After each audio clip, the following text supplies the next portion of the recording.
Hi friends, నేను మీ నెల్లూరు లక్ష్మిని. ఈరోజైతే చాలా ప్రత్యేకమైన రోజు ఫ్రెండ్స్. 50 సంవత్సరాలకు ఒకసారి వచ్చిందంట, పెద్దవాళ్ళు చెప్తుంటే విన్నాను. ఆదివారం అమావాస్య అంటే చాలా ప్రత్యేకమైన రోజు. ఇంకా ఏంటంటే దిష్టి అవి తీస్తారు కదా ఫ్రెండ్స్, అది 5 సంవత్సరాల కాడి నుంచి 50 సంవత్సరాల వాళ్ళ వరకు ఈరోజు దిష్టి తీసుకుంటే చాలా మంచిదంట. ఉప్పుతోటి, ఆవాలు, ఇంకా నిమ్మకాయతోటి, ఇంకా సింహద్వారం అటుపక్క ఇటుపక్క నిమ్మకాయ కట్ చేసుకొని హాఫ్ పసుపులో హాఫ్ వచ్చి ఈ కుంకుమలో అద్దేసి ఆ పక్క ఈ పక్క పెట్టుకోవాలి.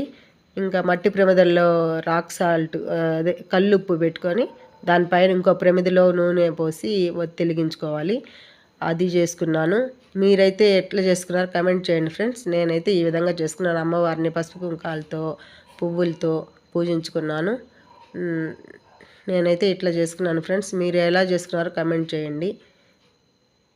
ఇక ఈ వీడియో కానీ నచ్చినట్లయితే లైక్ చేయండి, షేర్ చేయండి, సబ్స్క్రైబ్ చేయండి. ఎలా ఉందో కమెంట్ చేయండి ఫ్రెండ్స్.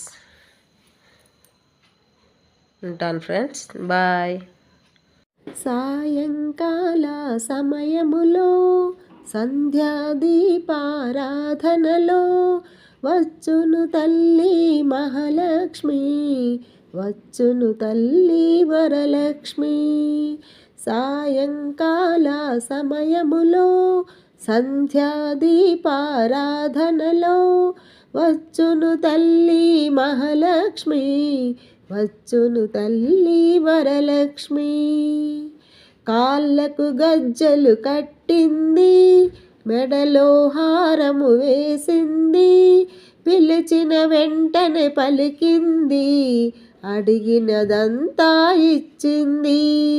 సాయంకాల సమయములో సంధ్యాదీపారాధనలో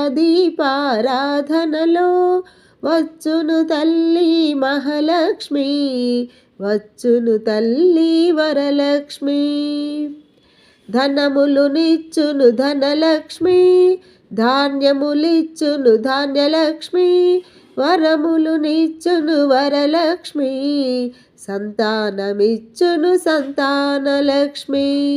అందరూ చేరి రండి, రకరకాల పూలు తేరండి, దేవికి అర్పణ చేయండి, దేవి రూపము చూడండి.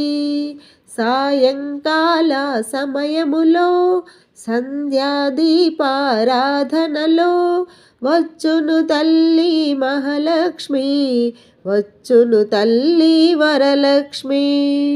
వజ్ర కిరీటము చూడండి, ముత్యాల హారము చూడండి, నాగాభరణము చూడండి, మంగళ రూపము చూడండి.